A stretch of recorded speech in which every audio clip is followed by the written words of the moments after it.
Travel poster must inspire adventure and excitement. In this tutorial, I will show you how to design a professional tourism travel poster in Photoshop.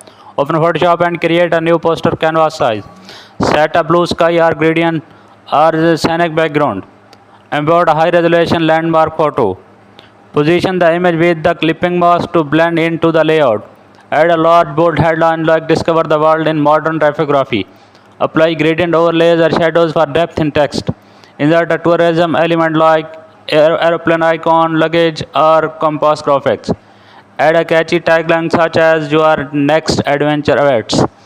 Place travel package details like date, price, offers in a clean text boxes. Use bright colors blue, orange, or green for friendly adventure vibe. Insert a QR